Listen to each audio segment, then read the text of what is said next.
Ja, grüß euch benannt und einen sakrisch Gurden. Jetzt Kasperl. Leid, ich hab gestern 3 Videos für euch aufgenommen. Ich nehme jetzt heute noch mal ein bisschen was auf. Ich habe eins gerade öffentlich gestellt. Es ist jetzt 14 Datum bei der Uhrzeit, 14 Uhr. Am Sonntag. Und es ist ein wunderschöner Sommertag. Ich nehme euch trotzdem jetzt heute noch mal ein bisschen was auf. Ich hätte es gestern nimmer geschafft. Ihr werdet es gegen Ende des zweiten Teils dieser Reaction auf diesen Stream vom 17.07. werdet ihr es sehen, hören, mitkriegen. Da hat bei mir langsam die Überhopfung eingeschlagen und deswegen machen wir das heute weiter. Mit dem dritten Teil dieses Streams. Ich habe komplett schon 2 Videos darüber gemacht und wir haben uns noch keine 16 Minuten in diesem Video angeschaut. Wild. Wild, aber wir kriegen das hin. Wir kriegen das hin, ich bin fest davon überzeugt. Wir waren stehen geblieben. Bei der Stelle, in der...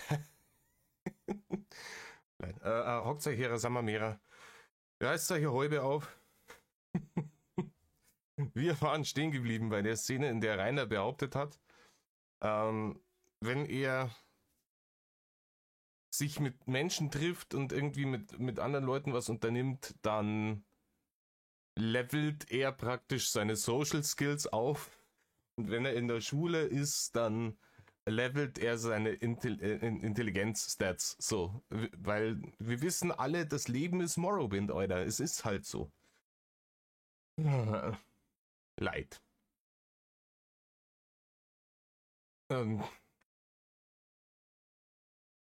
Der man nicht lange umeinander, gehen wir einer in Rainer. Diesmal habe ich sogar dran gedacht, den Bildschirm schon auszuschalten. Bitte gern geschehen.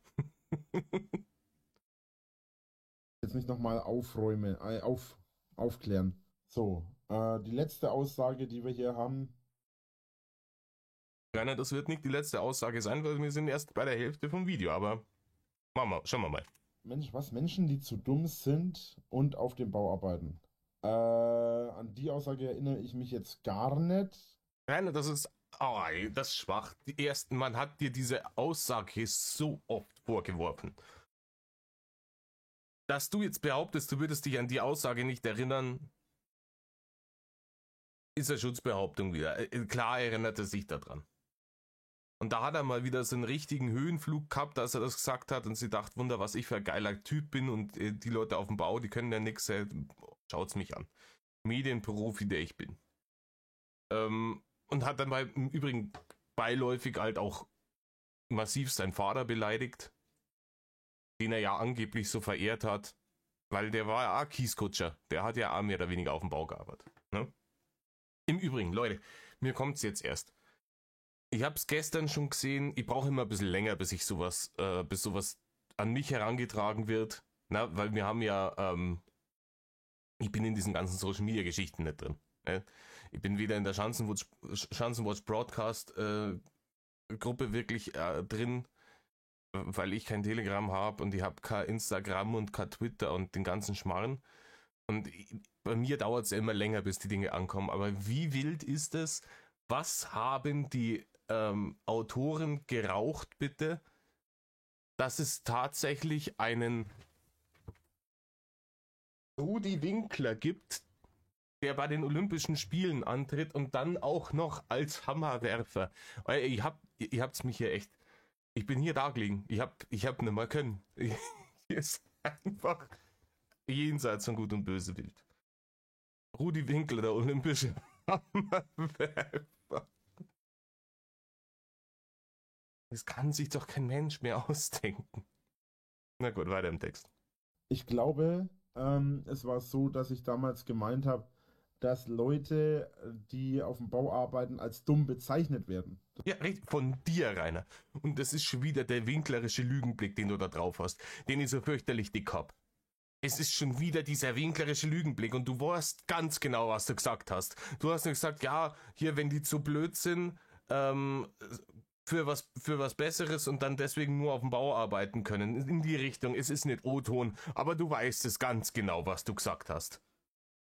Und jetzt dreh das so hin, als hätte er praktisch das Gegenteil gemacht. Also als hätte er praktisch das verteidigt, weil die Leute sagen, andere Leute halten Bauarbeiter für dumm, aber er nicht. Er hat das nur wiedergegeben, um auf diesen Missstand hinzuweisen. So ein Ding ist das nämlich. Ey, kriegst du wieder das Kotzen. Das könnte ich mir eher vorstellen. Na, das könnte man nicht eher vorstellen. Eine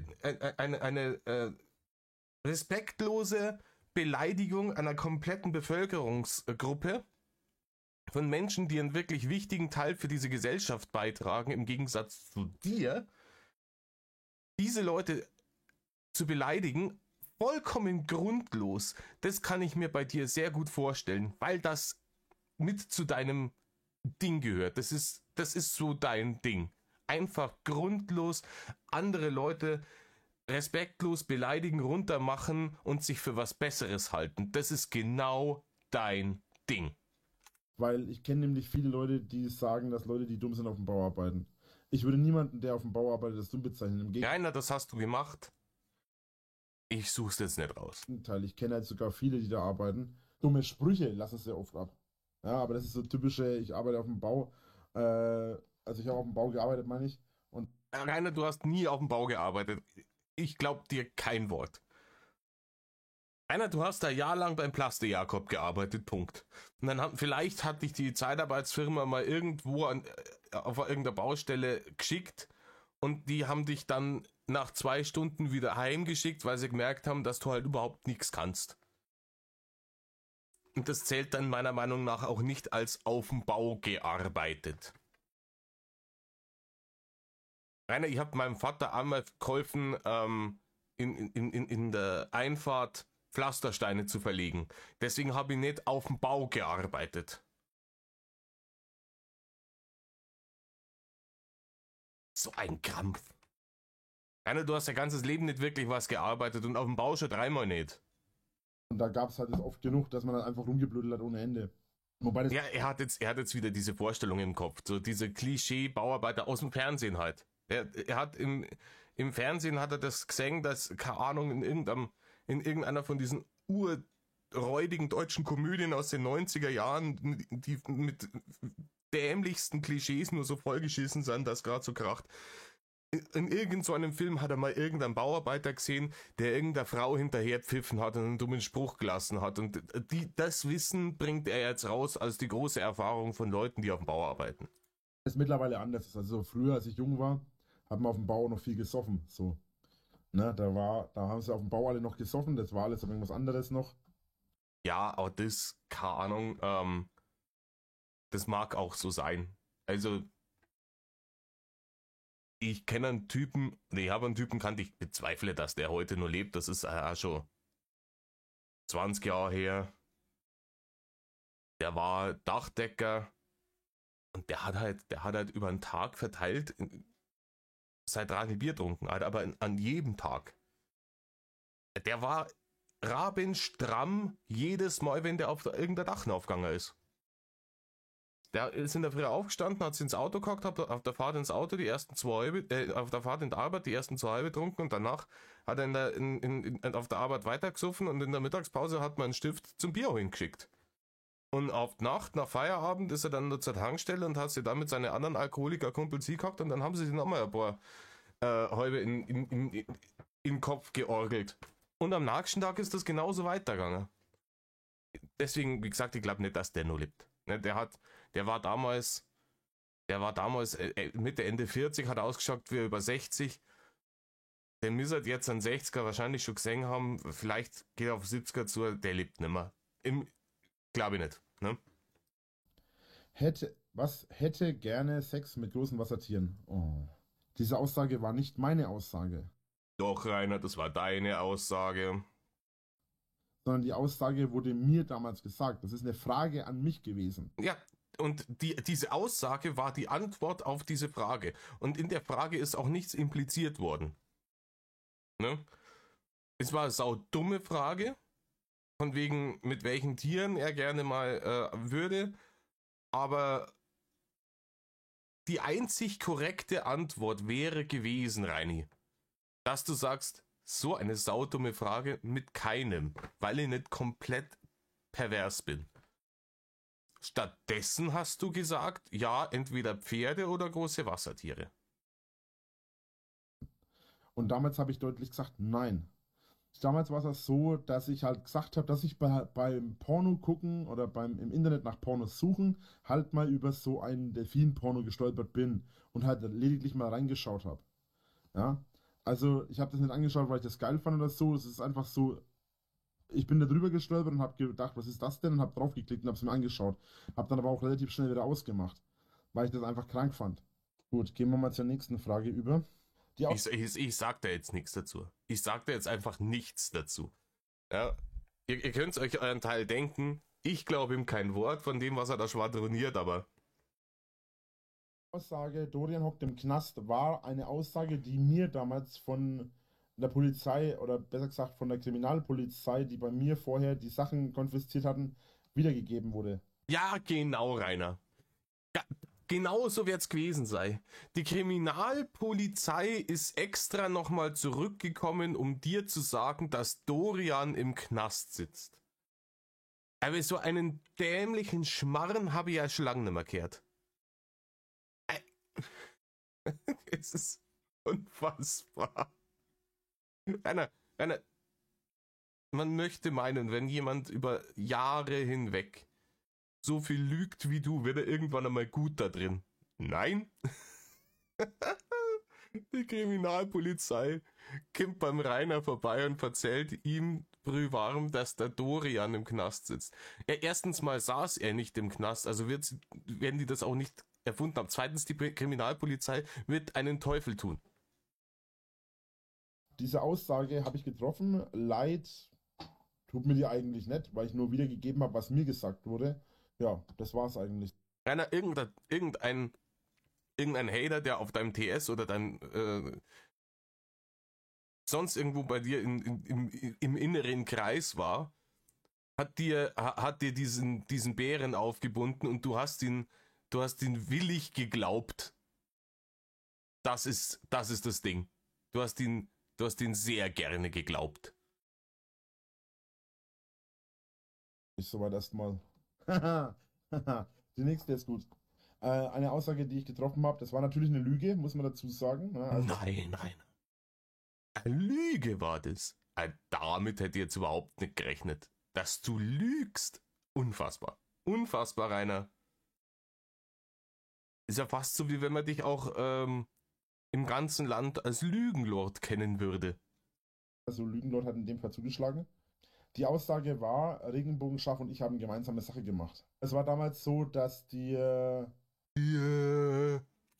Hater zu diesem Zeitpunkt gespalten waren in 3 Fraktionen.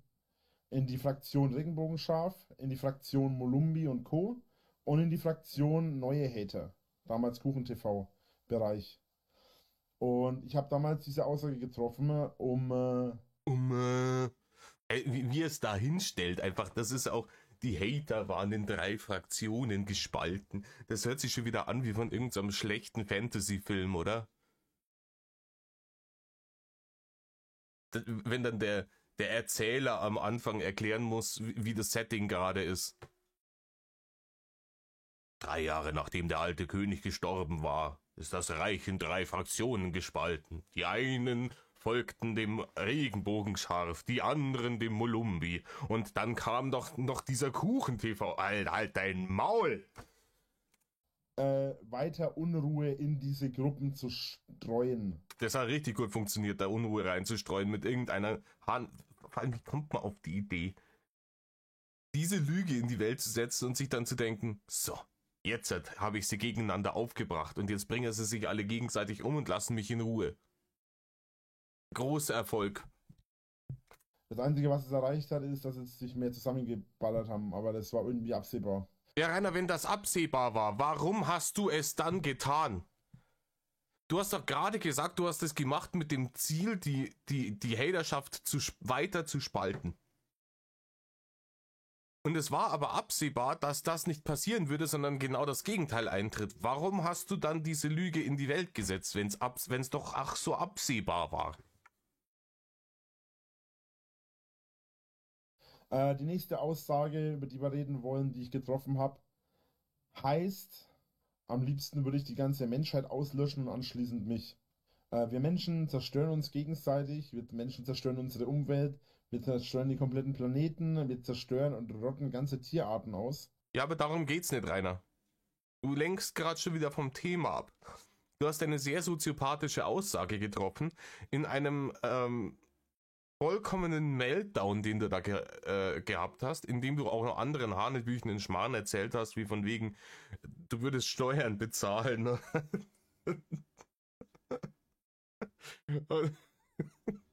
Lauter so einen Krampf, ja, an deinem 30. Geburtstag. Und da ist dir jetzt gerade die Frage gestellt worden, Reini, wie schaut's aus? Warum ne? Warum ne? Hast du das? Und die Antwort ist, weil du nimmer alle Schiffchen im Hafen hast. Deswegen. Und das ist halt alles definitiv für einen Eimer. Also die Aussage selber ist natürlich kompletter Müll. Außerdem habe ich die Aussage quasi mehr oder weniger aus einem Film geklaut. Da gab es irgendwie mal einen Film, da wurde ja was Ähnliches gesagt. Und da ging Rainer, deine ganze Realität, all dein Wissen, alles, was du irgendwie ins Weltnetz rotzt, hast du aus irgendwelchen Filmen oder japanischen Kinderserien. es auch irgendwie da. Und alles, was bei dir irgendwie deine Vorstellung eines normalen Sexuallebens hast du aus Pornos. Und nicht aus den normalen Pornos, keine Ahnung, wo der Klempner kommt, um ein Rohr zu verlegen, sondern aus den widerlichen Dingen. Darum, die Welt vor der Menschheit zu retten oder so ähnlich. Oder war es ein Bösewicht? Irgendwie sowas war das auf jeden Fall. Die nächste Aussage ist gut. Ali soll zurück in den Dönerladen. Es ist ein Künstlerpseudonym von Iblali, ne? Halt dein Maul. Halt dein Maul, Rainer. Ey. Jetzt, bisher war nur Spaß, aber jetzt wäre ich mit. Jetzt wäre ich richtig mit. Du willst mir jetzt verkaufen, dass du damit Rainer, du hast diverse Menschen schon rassistisch beleidigt. Und ich bin da nicht so ein Schneeflöckchen, das immer alles gleich als rassistische Beleidigung auffasst.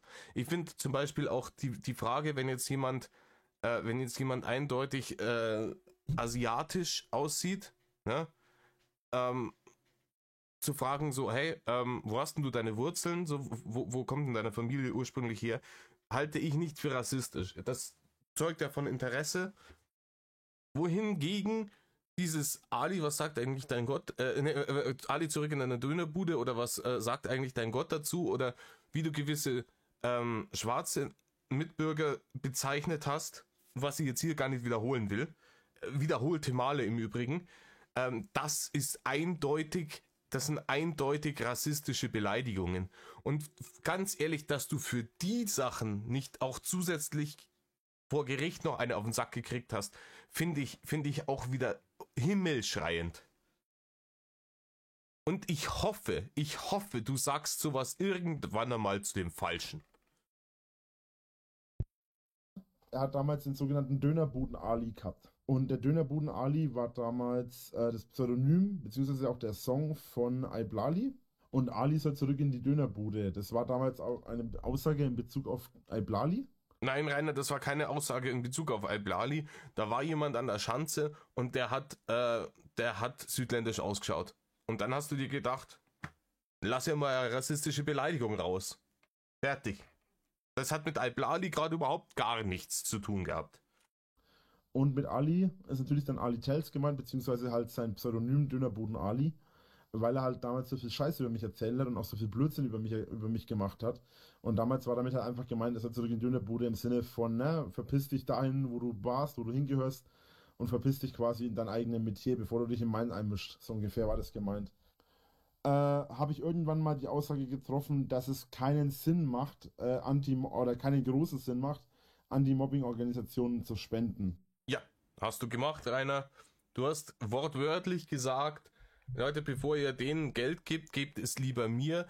Ähm, Die machen eh nix. Ich weiß nicht, ob das jetzt hundertprozentig wortwörtlich war, aber ziemlich nah dran. Meine Erfahrung ist, dass Organisationen mit Anti-Mobbing keinerlei Sinn ergeben. Oder kaum bis keinen Sinn ergeben. Weil das meiste, was die machen, ist sich zusammensetzen und reden. Das kann ich auch ohne Geld. Ja, das kann ich auch hier mit euch machen, ohne dass ich Geld bekomme dafür. Ja, Rainer, du kannst aber auch deinen Scheiß hier machen, ohne dass du Geld kriegst dafür. Wie wäre denn das? Wir wissen alle, ähm, er hat ja bis zum Schluss immer noch gesagt, er macht das, weil das nicht nur sein Beruf, sondern auch seine Leidenschaft ist und er liebt es, die Leute zu unterhalten, bla bla bla. Es ist ein Schmarrn. Er hat sowohl, egal auf welcher Plattform, ob es jetzt YouTube, YouNow, die sehr, sehr kurze Zeit auf Twitch, wo du im Übrigen auch wegen rassistischen Beleidigungen gebannt worden bist,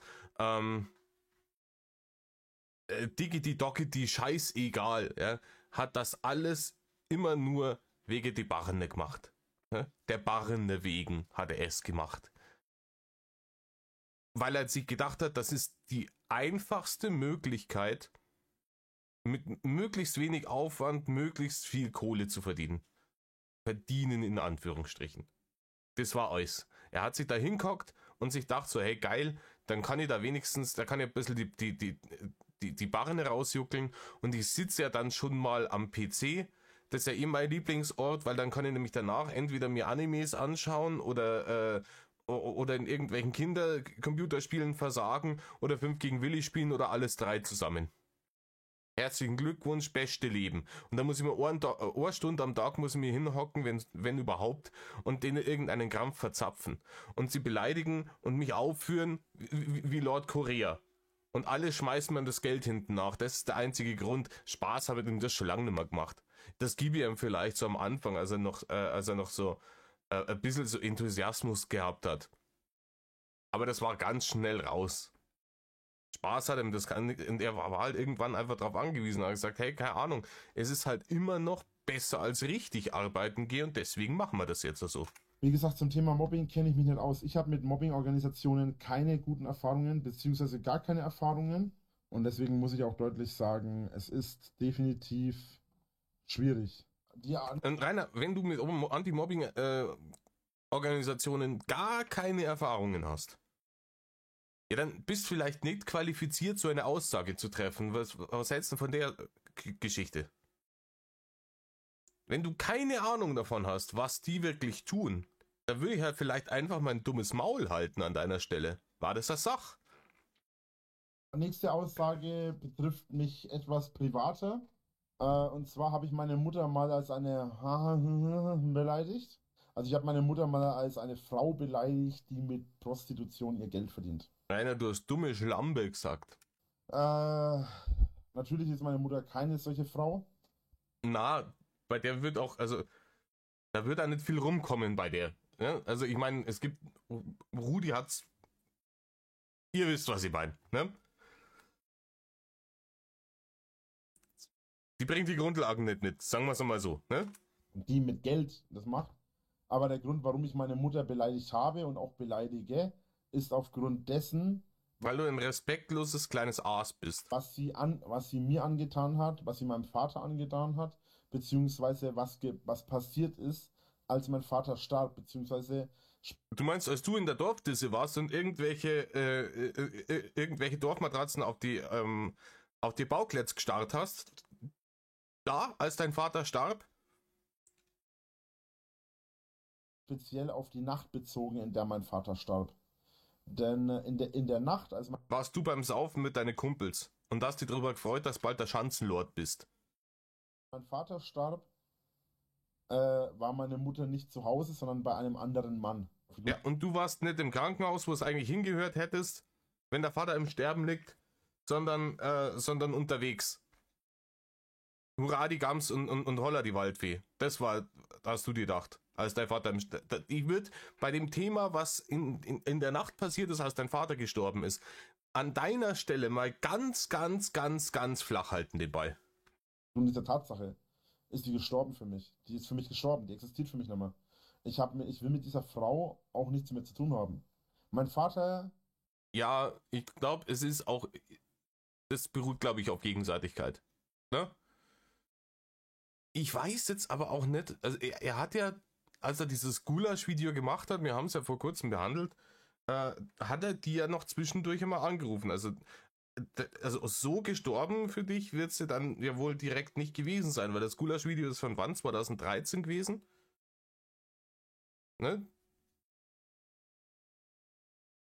Man weiß es nicht. Und als die Obdachlosenstaffel angefangen ist und der Lappen weg war und der Ranger und alles, hat er dann nicht in so einem alten Haus, was dann dem neuen Macker von Rita mal gehört hat und was sie von dem geerbt hat er nicht da drin dann einmal sein Ogre-Dungeon aufgeschlagen ist? Oder war das Fake News damals? Ich war da, das war sehr verwirrend zur damaligen Zeit. Und es ist jetzt auch schon wieder, das ist jetzt schon wieder 2 Jahre her, gell? Das war 2022. Wild, wie die Zeit vergeht. Ich hab mit dem ganzen Krampf, sagen, wenn es Corona nicht gäbe, würde ich heute nicht zu euch sprechen, weil ich habe ja mit der ganzen Scheiße nur deswegen angefangen. Mir war es halt bei uns langweilig. So. Und das ist jetzt auch schon wieder über 2,5 Jahre her. Ende 2021 war das. Im Dezember habe ich diesen Kanal aufgemacht. Und ich habe mir damals gedacht, ja okay, du kommst ziemlich spät zur Party. Das Game, das dauert vielleicht nur ein halbes Jahr. Weil wir haben ja alle fest damit gerechnet, dass der im März in der Berufungsverhandlung zur Knaststrafe verurteilt wird und dann spätestens ab Juni im Camp Knucky sitzt. Man dachte, ja okay, komm, die 6 Monate, die nimmst du nur mit und dann schaust weiter und bis dahin ist dann hoffentlich mit Corona auch nicht mehr so wild und dann wird's schon. Und das ist jetzt über 2,5 Jahre schon wieder her. Wild. Wild, wild, wild. Mein Vater hat mein Leben lang und die Hälfte ihres Lebens, und das ist kein Scheiß.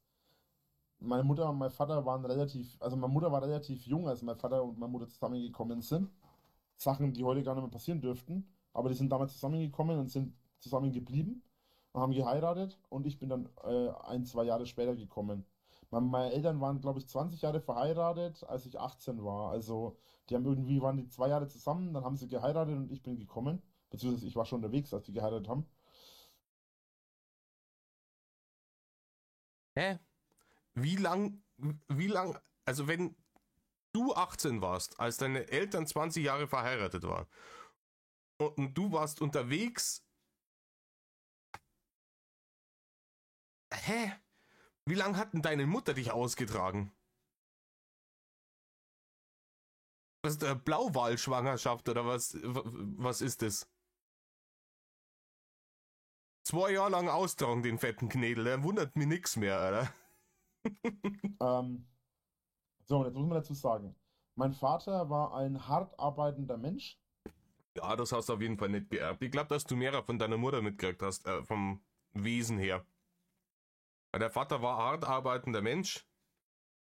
Das bist du nicht. Und ich glaube, deine Mutter, die hat das Arbeiten auch nicht erfunden. Die ist halt, keine Ahnung, die ist halt die schwarze Witwe von Mittelfranken. Die nimmt sie dann wieder irgendwann und lässt sie aushalten, so lang bis der abnippelt und dann kommt der nächste, oder? Weil der Typ, mit dem sie dann beieinander war, nachdem dein Vater gestorben ist, der ist doch auch schon über ein Jahr dann, oder?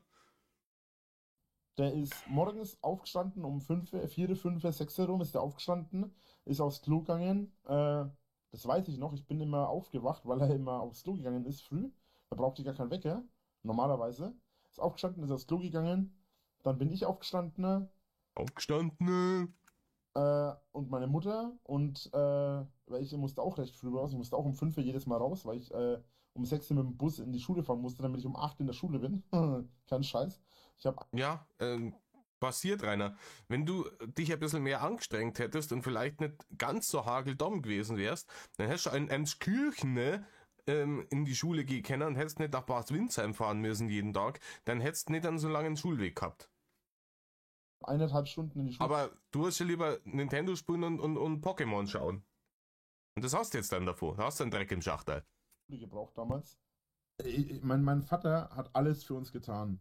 Ja, der ist früh aufgestanden, ist auf die Arbeit gefahren, ist bis abends auf die Arbeit geblieben, meistens bis 6, 7, manchmal auch bis 8, 9. Also er hat wirklich teilweise 9 bis 10 Stunden, 12 Stunden gearbeitet. Ach Quatsch, 12 Stunden reicht manchmal gar nicht. Der hat teilweise wirklich zwischen 12 und 13 Stunden, 14 Stunden am Tag gearbeitet. Also der ist wirklich ein hart arbeitender Mensch gewesen. Und Ja, und alles, was er damit aufgebaut hat, hast du innerhalb von 10 Jahren mit dem Arsch wieder eingerissen. Herzlichen Glückwunsch, Rainer. der, Die Kohle, die er da hinterlassen hat, von der ganzen Malocherei, hast dann irgendwelche komischen Chat-Betrüger-Bots rausblasen. Und was dann nur übrig war für deine tollen Softboxen und den ganzen anderen Krampf, beim Fenster auspulvert. Anstatt zum Beispiel, ich weiß nicht, keine Ahnung, deine Steuern, deine Krankenversicherungsbeiträge oder deinen Strom davon zu bezahlen. Oder vielleicht mal irgendwas an der Schanze machen zu lassen, weil zum selber machen warst du ja offensichtlich nicht in der Lage. Jedes Mal, wenn du irgendein Werkzeug in den Hand genommen hast, um eine in deinen Aussagen Umbaumaßnahme oder Renovierungsmaßnahme zu starten, hast du danach einen schlimmer gehabt wie davor. der kam dann abends nach Hause und hat dann meistens abends noch, als ich dann schon älter war und meine Oma dann krank war und ich das nicht gemacht hatte oder meine Schwester nicht gemacht hat, weil meine Mutter hat es nicht gemacht. Meistens habe es dann aber ich schon gemacht, als ich dann älter Hallo, ich muss kurz Pause machen. Ich hab hier wirklich den Abschaum der Tierwelt im Zimmer gerade. Da fliegt eine Wespe umeinander. Und bevor die Katzen die Wespe attackieren und dann irgendwie in die Fresse gestochen werden, muss ich die schnell killen. Bin sofort wieder da. So. Sogar die pazifistische Lösung jetzt hingekriegt und hab sie beim Fenster rausscheuchen können. Aber ich hasse die Viecher einfach. Das sind die allergrößten Mistviecher, die es gibt. Im Übrigen, es gibt ein lustiges, sehr, sehr lustiges Video dazu, wo sich jemand über Wespen beschwert. Ja? Das ist, ich glaube, Wespen, die Hurensöhne oder sowas heißt. Das Video ist großartig. Sucht es mal bei YouTube raus. Das macht echt Spaß. Kommen auch, glaube ich, Winkler-Referenzen drin vor. Also ich weiß nicht, ob es in dem Video drin ist, aber bei dem Typ, der hat über Mücken auch nochmal was gemacht oder so. In irgendwelchen Videos sind auf jeden Fall Winkler-Referenzen mit drin. Das ist sehr, sehr, sehr, sehr lustig. Dauert da nicht lang. war. Hühner gefüttert, Hund gefüttert. Wobei ein Hund hat mal Schweine gefüttert.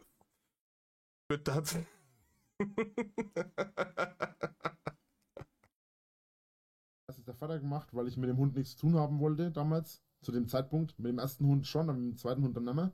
Das hat aber auch einen anderen Grund, das brauche ich jetzt nicht aufwärmen. Kurz gesagt, mein Vater hat alles gemacht für die Familie, hat Geld reingebracht. Meine Mutter hat auch Geld verdient, hat auch gearbeitet. Aber wo die dieses Geld hingebracht hat, fragt mich nicht. Die hat sich ständig irgendeinen Scheiß gekauft, die hat die ganze Kohle Ja, rausgehauen. ja, weiß ich nicht, Rainer. Der Apfel fällt halt nicht weit vom Pferd, da dir mal sagen, oder? Ach, Reini. Ja, man sieht's, der Vater mal locht den ganzen Tag. Von dem hat er sich das nicht abgeschaut. Und die Mutter das Geld mit beiden Händen beim Fenster ausschmeißen, keinen Finger krumm machen, ne? Sinnlose Scheiße kaufen. Merkst es, Rainer, oder? Du merkst es schon. Ich glaube, schade, dass es damals noch keine Amazon-Wunschlisten gab. Rita Winkler sicher Vollgas. Mein Vater hat für Essen bezahlt, für Trinken bezahlt, Ich krieg immer Hasslatte. Ich weiß nicht, ob das bin ich da komisch. wenn ich jemanden höre, und er sagt das ja immer so, für Essen bezahlt und für Trinken bezahlt. Bin ich der Einzige, der der Meinung ist, erwachsene Menschen sollten so nicht sprechen? Das hört sich an wie ein Kindergartenkind. Würde ein erwachsener Mensch nicht normalerweise sagen, du, mein Vater hat für Lebensmittel bezahlt oder dafür, dass wir was zum Fressen auf dem Tisch gehabt haben, bezahlt oder sonst irgendwas, dieses für Essen und für Trinken bezahlt oder für Essen und Getränke bezahlt, das hört sich für mich cringe an wie Fick einfach. Haus bezahlt, fürs Steuer bezahlt, Versicherung bezahlt, Ja, das ist Haus bezahlen, Steuer bezahlen, Versicherung bezahlen, so, das hast du alles nicht gemacht. alles. Meiner Mutter ihr Auto bezahlt, Strom bezahlen hast du auch nicht gemacht. die Steuer und die Versicherung fürs Auto von meiner Mutter bezahlt. Wobei man dazu sagen muss, er hatte damals das als Flotte gemacht, deswegen hat er es bezahlt. Und meine Mutter hat das Einzige, was meine Mutter machen musste, war ihre Sprit zahlen. Und das war's. Mehr musste meine Mutter nicht zahlen. Aber mein Vater hat meiner Mutter trotzdem hier und da mal ein wenig Geld zugesteckt, damit er mal tanken konnte oder so. Hat er mal hier mal einen 20 gegeben oder ist mal hergegangen, hat das Auto mal voll getankt oder so. Und ich denke mir jedes Mal so, und meine Mutter ist dann hergegangen, als mein Vater krank war, hat sie sich erst darum gekümmert. Ja. Und bei meiner Oma war es genau dasselbe. Und beim Pferd war es auch so. Und auch bei uns Kinder war es so. Sie hat sich anfangs darum gekümmert, hat aber dann relativ schnell das Interesse verloren. Ja, Rainer, merkst du es? Alter. Er beschwert sich jetzt darüber bei seiner Mutter, aber checkt halt nicht, dass er genau dasselbe Verhalten schon immer an den Tag gelegt hat. Ne? Was hat nicht alles her müssen? Ja? Das Geld rausschmeißen für sinnlosen Schrott oder dann irgendwelche Trottel dafür bezahlen lassen, was nicht alles auf der Wunschliste war.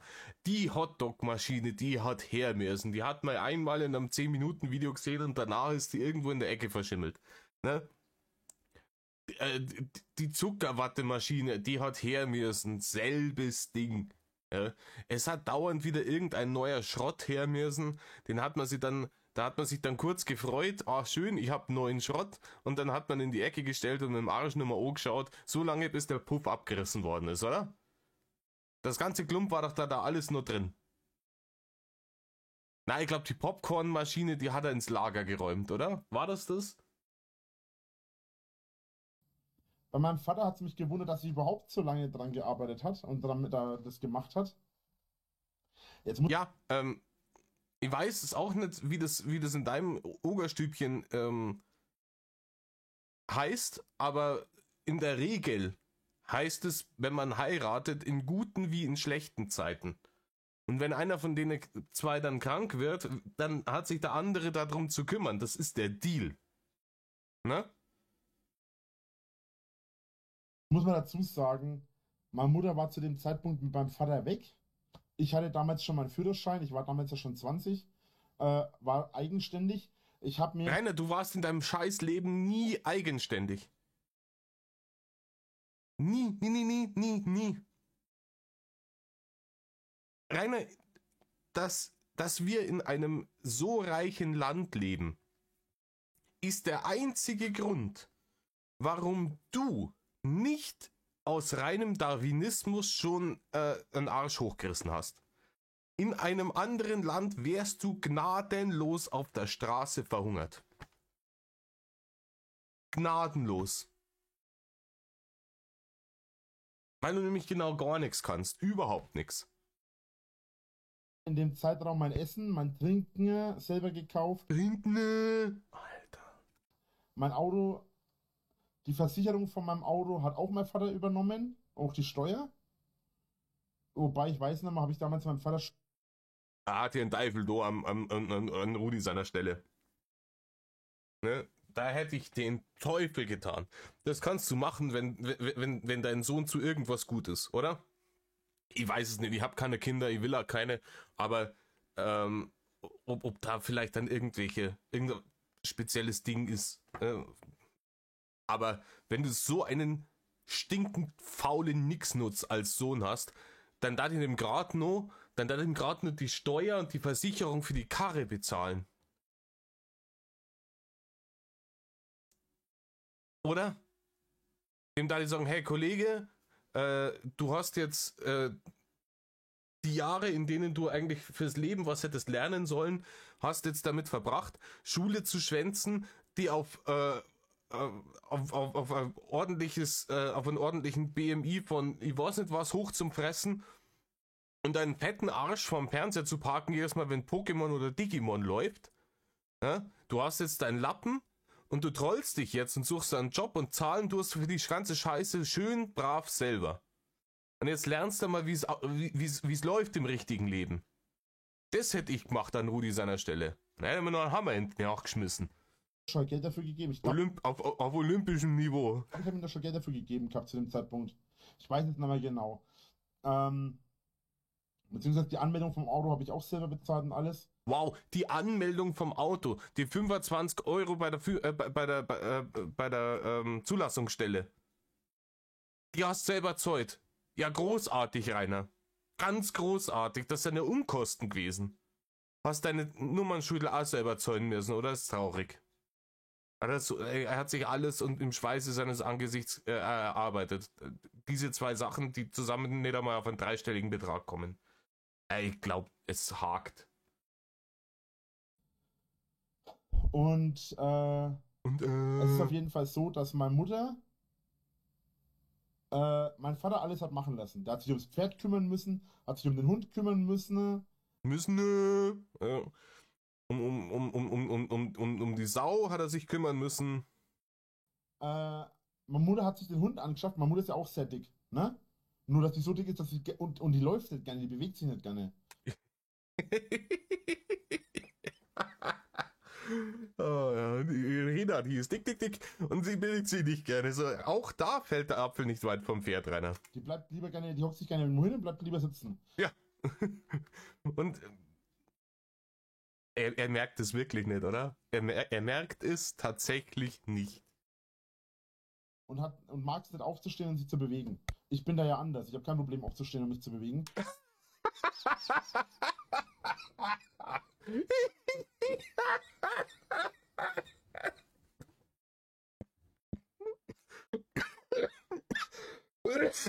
Entschuldigung.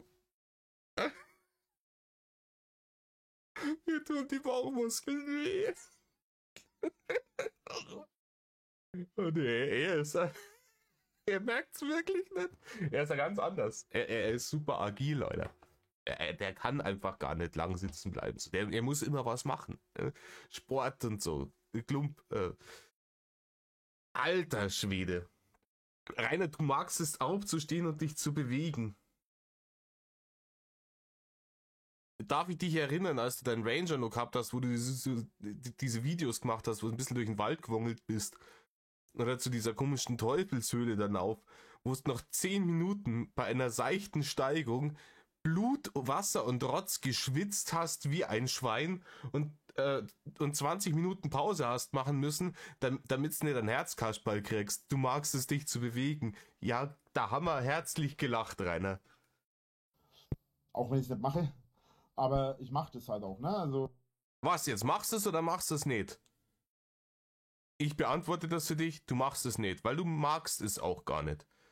Das ist auch wieder so eine Motorradaussage, ich bewege mich nicht gern, weil es gesund ist, sondern weil ich mich gern bewege. Außerdem bewege ich mich gar nicht gern. Das ist so ein Ding.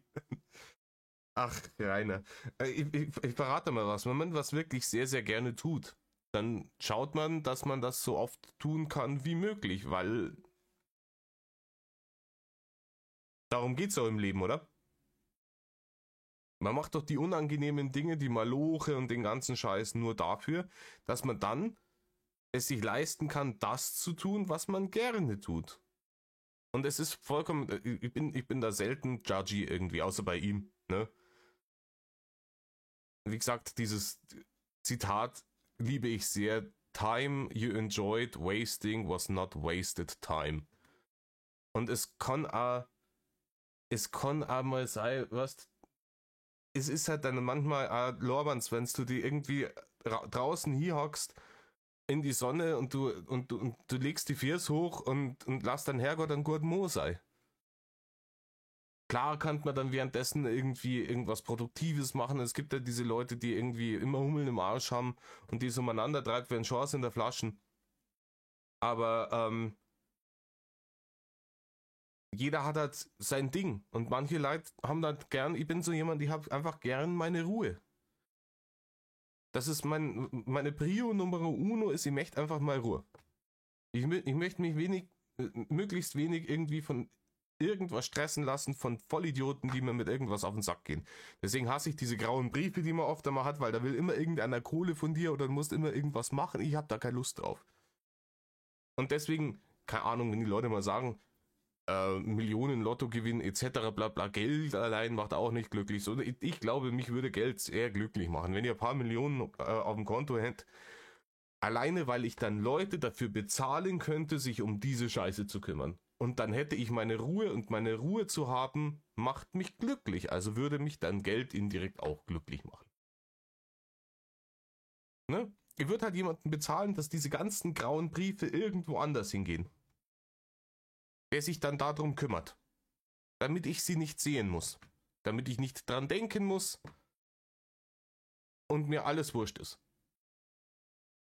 Und dann da mal ein Wohnmobil kaufen und da irgendwie durch die Walachei fahren und wenn da schöner See ist, stelle mich hier und reiß mal halbe auf und spring ins Wasser und hock mir in die Sonne zum Trocknen und am nächsten Tag fahre ich irgendwo anders hier und wenn ich an einem schönen Italiener vorbeikommt, wo man nicht draußen sitzen kann, dann gehe ich da hier und dann isst ich einen Teller Nudeln und trinke eine Flaschen Rotwein und lasse einen Herrgott im guten Moser und einen neue Leute kennen und unterhalte mich oder so. Das wäre doch großartig, oder? Wurscht.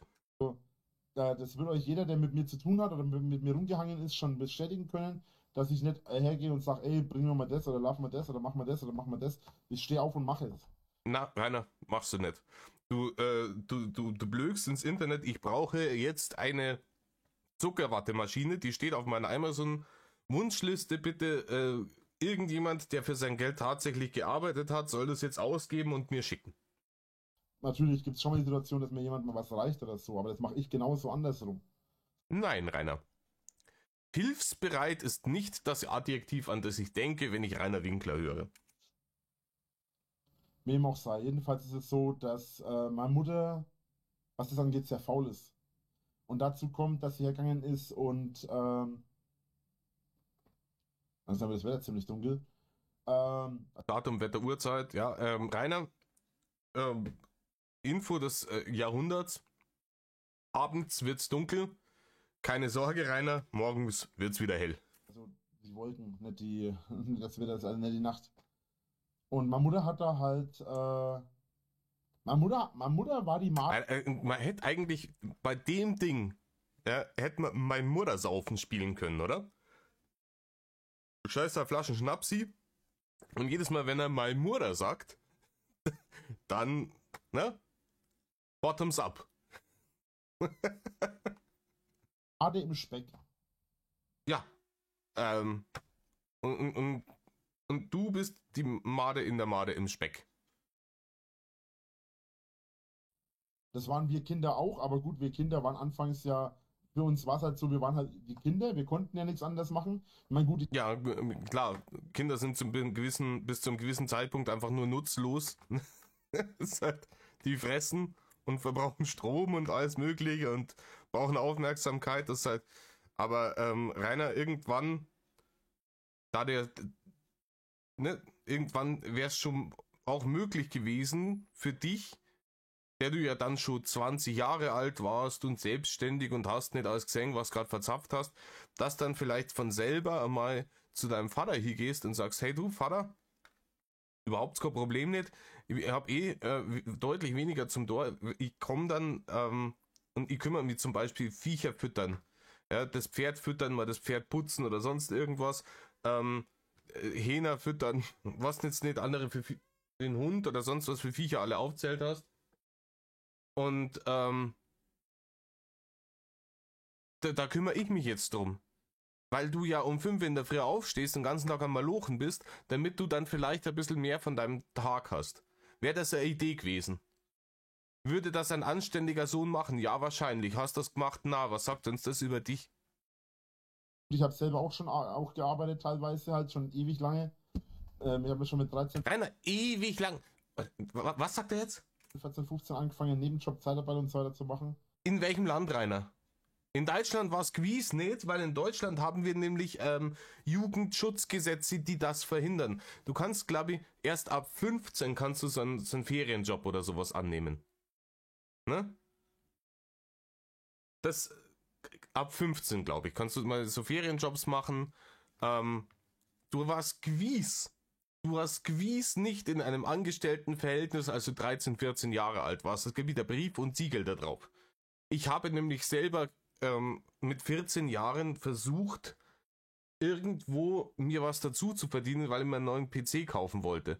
Und dann ist mir gesagt worden, tut uns leid, wenn es 15 wärst, dann könntest du das machen, dir in den Ferien bei uns was dazu zu verdienen, aber es geht wegen Jugendschutzgesetz, geht das nicht.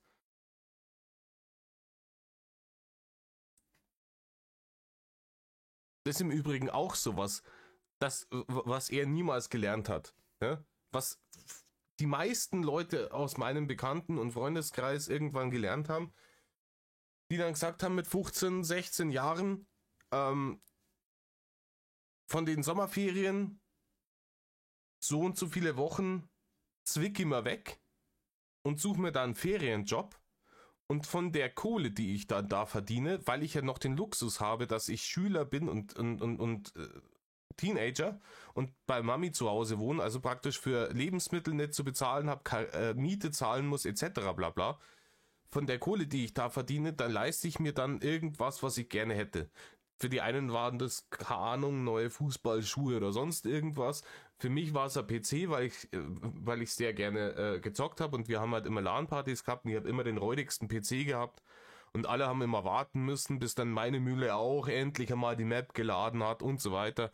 Und ich habe gesagt, ich möchte einen neuen PC haben, aber meine Eltern haben gesagt, ja, dann musst du halt einen Job suchen. So, wir bezahlen, du hast einen PC, mit dem kannst du Dinge tun. Wenn du was Besseres willst, dann geh arbeiten. Und dann kaufst du ihn dir von dem Geld, wo du arbeiten warst. Fertig. Habe ich ja auch alles gemacht, habe auch gearbeitet. Und seit ich Einer, wir haben deinen Lebenslauf gesehen. Du hast in deinem ganzen Leben zusammengerechnet keine 3 Jahre Lohnarbeit auf dem Konto. In deinem ganzen Leben zusammengerechnet keine 3 Jahre.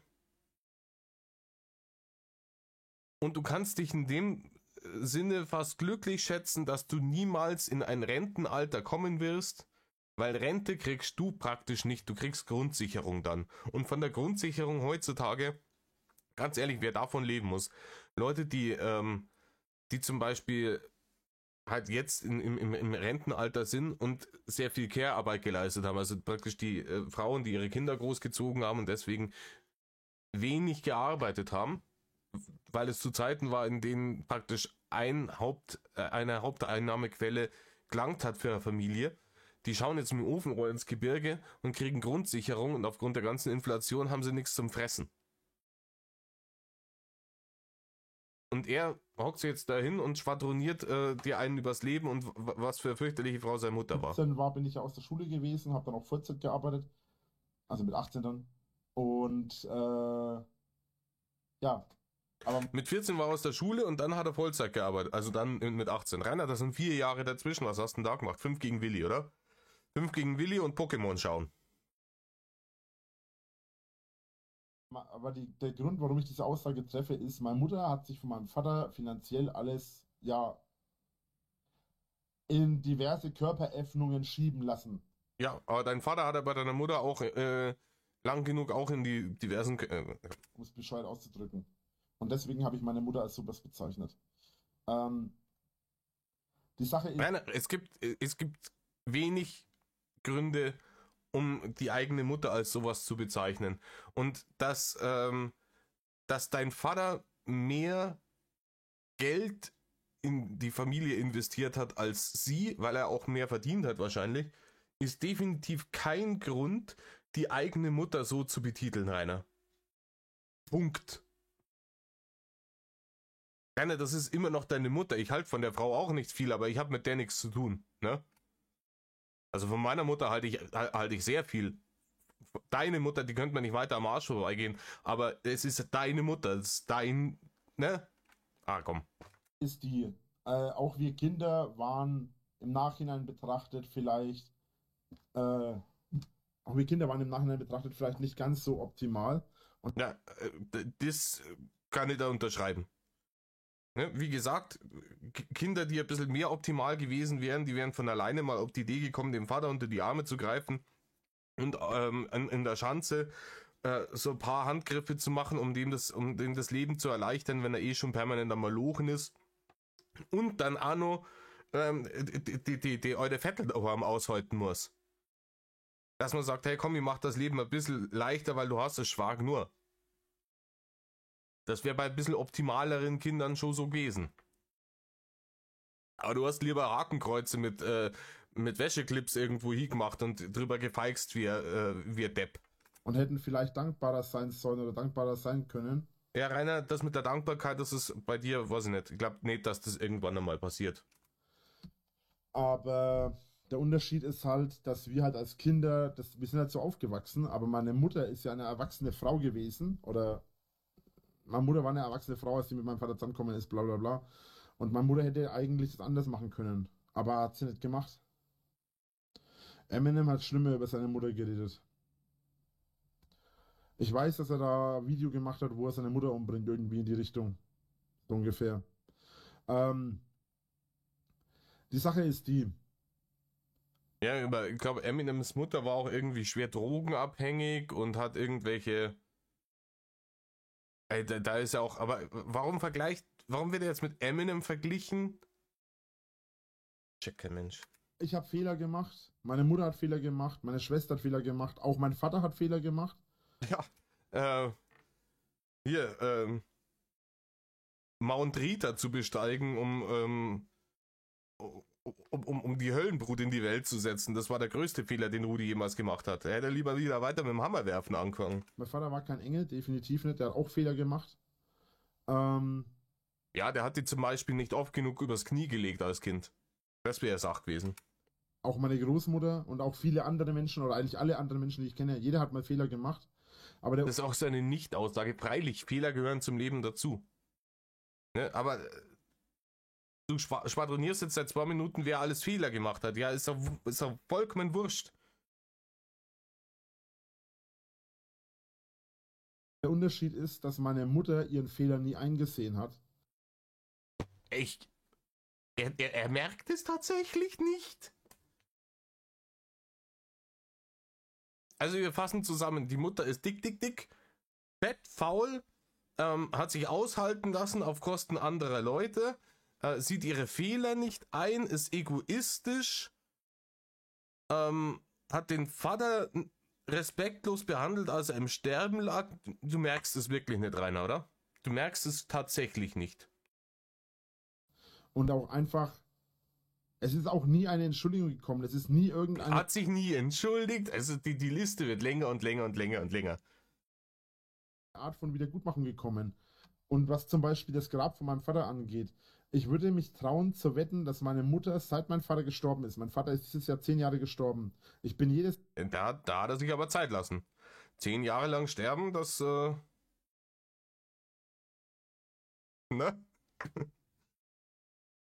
Das haben andere schneller hingekriegt. Oh ja. Jahr am Grab. Und ich bin jedes Jahr mehrmals am Grab. Schmarrn, Rainer. Rainer, wir haben einen relativ guten Überblick davon, wo du die letzten 10 Jahre immer warst. Ne? Weil ja immer irgendwie, du warst nicht mehrfach im Jahr beim Grab von deinem Vater, das kannst du mir nicht verzapfen. Und du behauptest das jetzt auch einfach, weil das so ein Ding ist, das sich gut anhört, wo du meinst, so das kehrt sich so, dass man regelmäßig zum Grab von dem Vater geht und die Mutter macht das nicht, aber der gute Reini, der gute Sohn, der überhaupt nicht so ist wie die Mutter, der macht es freilich. Rainer, einen Scheiß hast du gemacht. Einen Scheiß. Ich wette, die Male, in denen du bei dem Grab von deinem Vater warst, die kannst du an einer Hand abzählen. Insgesamt und nicht pro Jahr.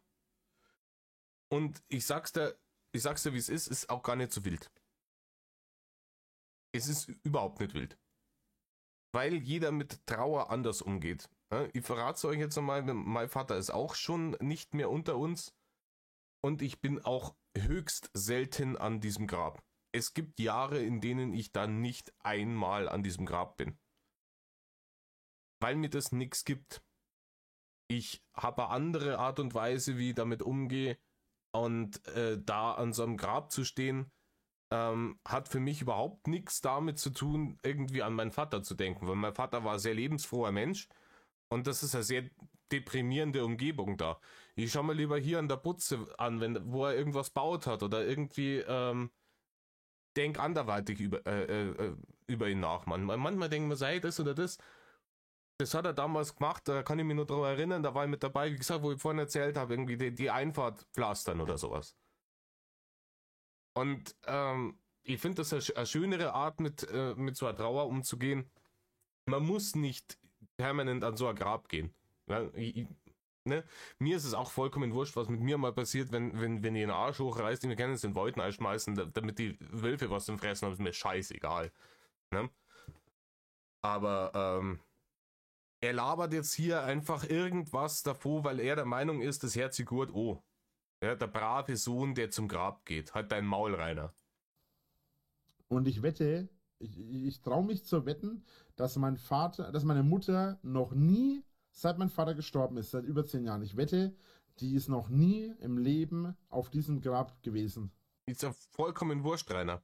Erstens hast du keine Ahnung, ob und wenn ja, wie oft deine Mutter da an diesem Grab nicht auf dem Grab war. Ne, auf dem Grab einer Person befindet man sich erst, wenn man die wirklich nicht leiden konnte und dann darauf tanzt.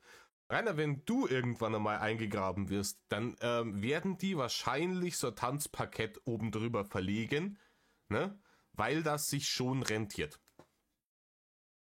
Ja, also man ist an einem Grab, nicht auf einem Grab.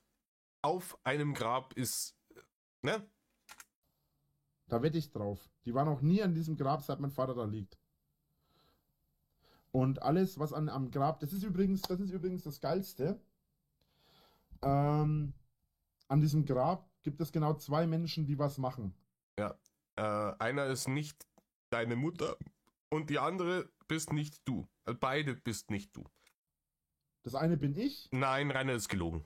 Rainer, das ist gelogen, wie wenn er da hingeht und dann geht er da Unkraut jäten und dann pflanzt er Blümchen dahin und zündet da Kerze an. Halt dein Maul, Rainer. Kein Mensch glaubt dir diese Räuberpistole.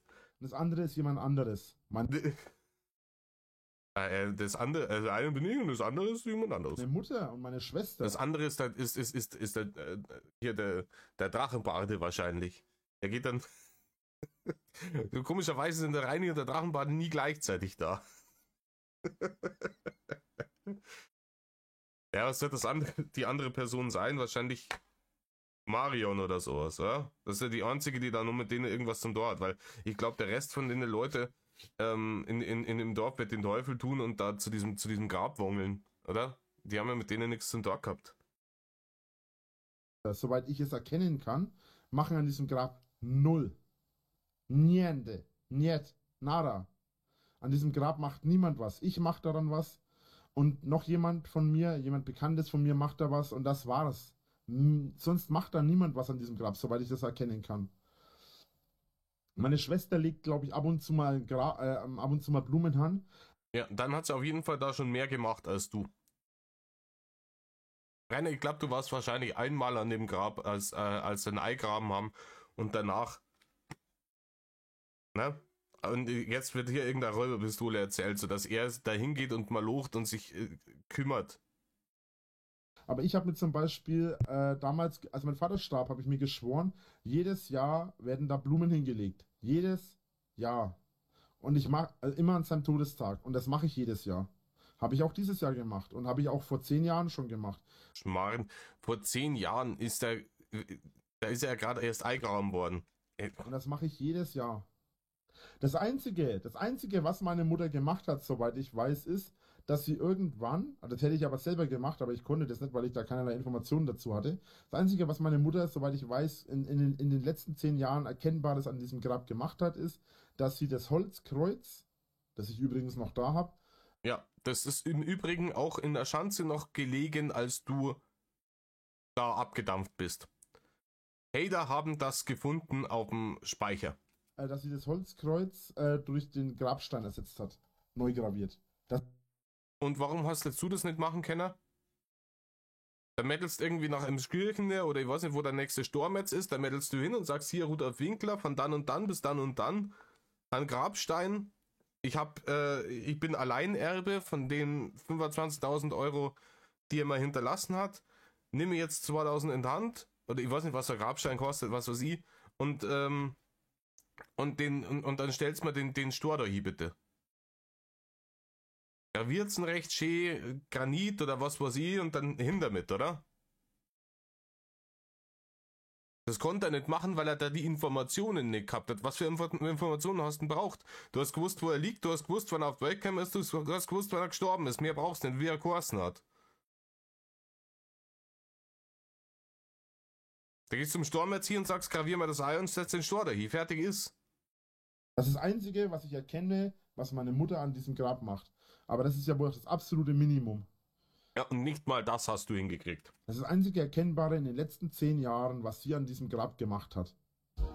So blöd kann man gar nicht sein, Alter. An eurer Stelle würde ich nicht an einer Stelle stehen bleiben, wo ich eure Kennzeichen aufschreiben kann und euch anzeigen. Ja.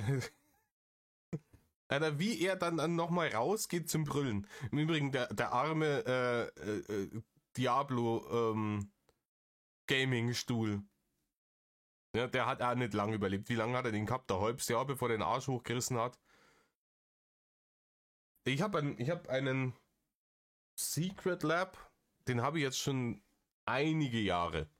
Und mit dem bin ich sehr zufrieden. Langsam kriegt er ein paar Altersschwächen und meine Katzen haben sich leider darauf auch schon verewigt, weil, ich weiß nicht, der Kratzbaum steht 1 Meter daneben, aber wurscht. Aber ich bin mit dem sehr zufrieden, aber auch da, wenn man sich ein bisschen informiert, wenn man sich so einen Stuhl kauft, kriegt man dann mit, es gibt verschiedene Stühle in verschiedenen Ausführungen für verschiedene Gewichtsklassen.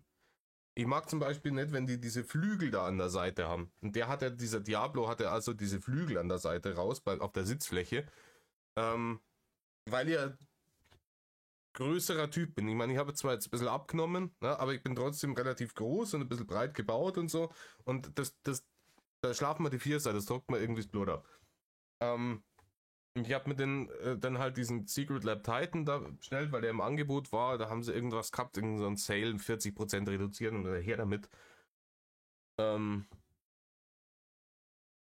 Und ich bin super zufrieden. Und Rainer hat sich den da gekauft, weil er cool aussieht oder weil er bei irgendeinem anderen Streamer gesehen hat und vollkommen ignoriert, dass der vielleicht für maximal 120 Kilo oder sowas herhält. Und er halt einfach doppelt so schwer ist, wie das Maximalgewicht, für das der Stuhl gebaut worden ist, weil die Leute natürlich den Stuhl für Menschen bauen und nicht für Elefantenbabys. Und dann hält der halt ein halbes Jahr genau. Wenn das Fett dauert, dann hält sich ja fast da, der anderen Leuten auf die Eier gehen und kein Hirnschädel hat. Schaut zu, dass ihr euch verbindet oder ich mach euch fertig. Ihr seid nur ein kleiner Haufen Angeber, nichts mehr anderen Leben auf die Welt. Und da tanzt er wieder, der Tanzbär. Wie heißt der Abschnitt? Diskussion mit Besuchern, ja. Wie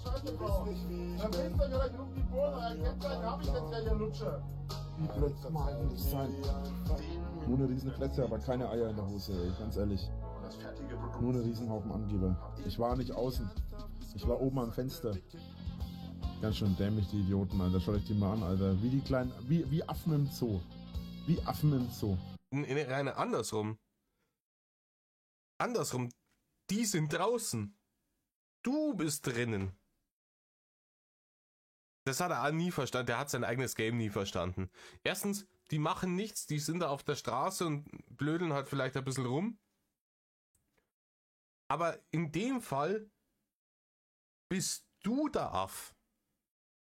Und die kommen, um dich in deinem Gehege zu sehen, in deiner natürlichen Umgebung. Mitsamt die Reifen, die da seit Monaten liegen und oder seit Wochen, wie du gesagt hast, und dem ganzen Klump mit den heutigen Bastmatten und dem Dschungel außenrum. Ne? Und manchmal erschrickt man ein bisschen, weil dann kommen sie, ihr kennt das im Zoo im Affenhaus, oder? Dann kommt da mal so einer an diese Scheiben gelaufen, so ein Gorilla, und du denkst, der leck Arsch, gell? Der, Gott sei Dank ist die Scheibe stabil, weil der schraubt mal den Kopf ab, wenn's brennt, ne? Er schraubt natürlich niemandem mal den Kopf ab, wenn's brennt. Wir haben gesehen, zu welchen Auswüchsen er fähig ist. Also versuchen den Alarm auszulösen, der geht aber da nicht an. Wie die Affen im Zoo, Alter.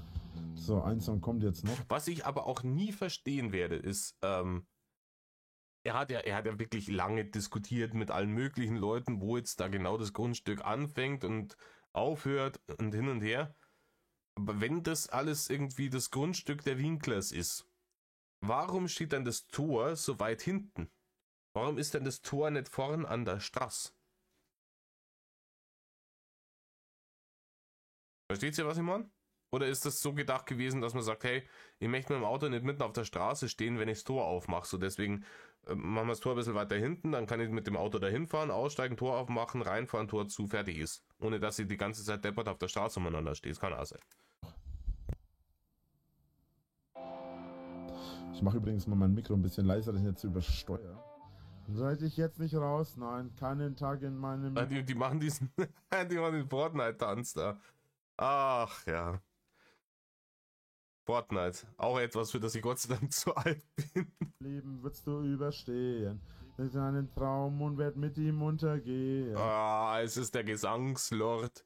Ich sag, der Gesangslord ist einer der von mir am wenigsten favorisierten Lords. Ne? Der regt mich, also, das tut mir weh. Vor allem, wenn er jetzt wenigstens seinen eigenen Scheißdreck singt, dann singt, ne? Aber am schlimmsten ist es, wenn er versucht, irgendwelche Sachen von Bands zu singen, die ich kenne, die ich mag, und die er immer damit versaut. Das ist das Schlimmste. Wow, wow. Okay, ich muss ja mal raus, die Polizei ist gerade da. Reini, wie er sich jetzt da wieder hochwuchtet. Ich muss raus, die Polizei ist gerade da. Reini, die Polizei hat dir jedes Mal gesagt, Herr Winkler, wenn wir kommen, dann bleiben Sie bitte im Haus, kommen Sie nicht raus. Sie sorgen sonst nur damit dafür, dass die Situation weiter eskaliert. Ne? Wir kümmern uns darum, bleiben Sie im Haus und handeln Sie deseskalierend. Und jedes Mal, wenn die Polizei dann tatsächlich einmal dahergewongelt ist, schepperst du da raus und eskalierst. Und die denken sich jedes Mal so, warum rede ich eigentlich? Warum sage ich ihm das jedes Mal wieder? Und jedes Mal kommt er rausgewackelt und sorgt dafür, dass die Situation weiter eskaliert. Und macht ihnen das Leben wieder schwerer. Wie gesagt, wir haben ja in dem einen Teil schon besprochen, dass die dreifache Arbeit hatten, die sie gehabt hätten, wenn er da nicht gewohnt hätte. Und das vollkommen verständlich ist, dass die Pinea dann irgendwann auch auf ihn matt ist. Wie er schon lange aus dem Bild ist, aber der Arsch immer noch hinterher geht, gell?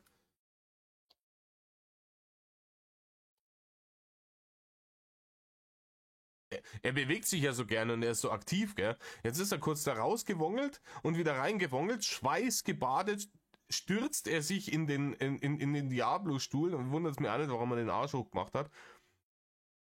Schnauft wie eine alte Dampflok und ist komplett kaputt vom da rauswongeln, von der Polizei gesagt kriegen, Herr Winkler, bitte gehen Sie wieder ins Haus und wieder reinwongeln. Das ist komplett geschafft, der Mann.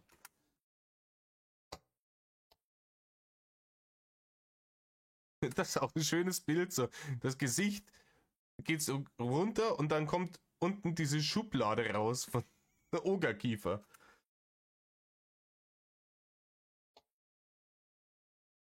Leute.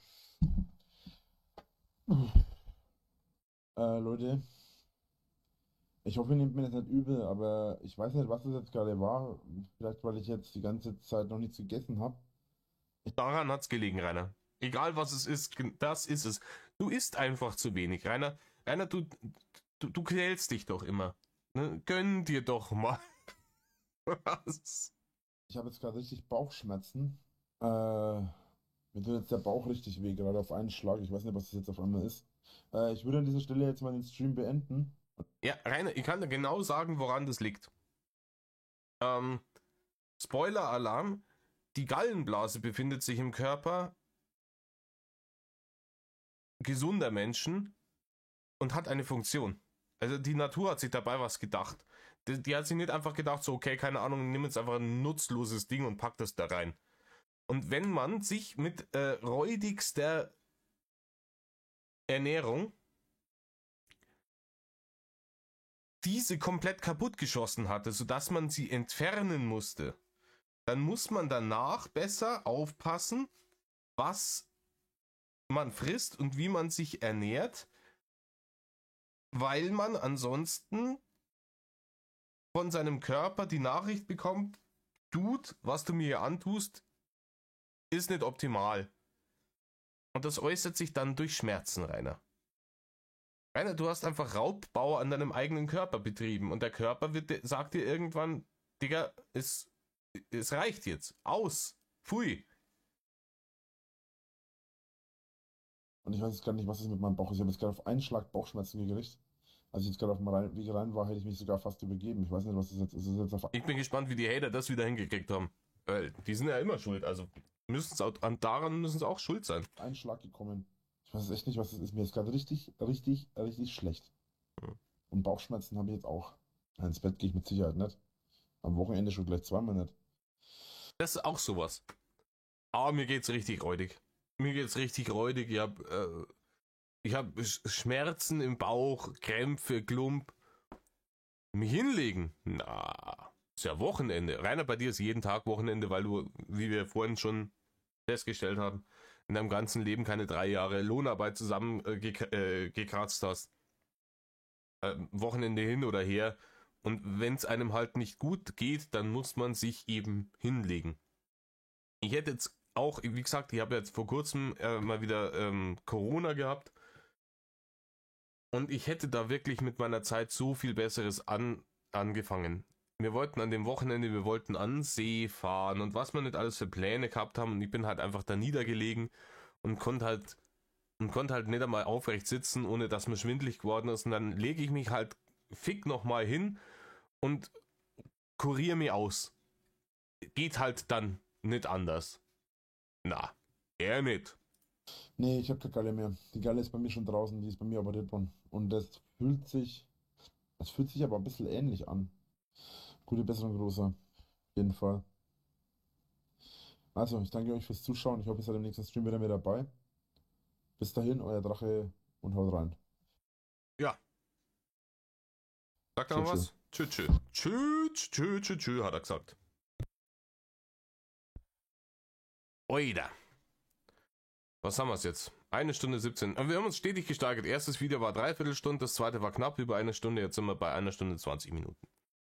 Dann haben wir es in 3 Teilen abgehakt. Tatsache, der dritte Teil ist schneller gegangen, aber wie gesagt, im zweiten Teil war er ein bisschen überhopft. Ja, ich hoffe, ihr seht es mir nach. Ihr habt den zweiten Teil wahrscheinlich schon gesehen, wenn ihr das hier seht. Leute, ich werde jetzt noch Pizzateig machen, weil den macht man 24 Stunden bevor man die Pizza macht. Dann gibt es nämlich morgen selbstgemachte Pizza. Und dann werde ich noch ein bisschen Gartenö, verschönernö. Und ansonsten mache ich das, was ich vorher gesagt habe, lege die 4 hoch und lasse den Herrgott an guten Mo sein. Ich hoffe, ihr genießt auch noch, ich weiß nicht, wann ihr das hier seht, eure Woche, euer Wochenende, was auch immer. Und wie immer, tut nicht, was Rainer tut. Und Medal off.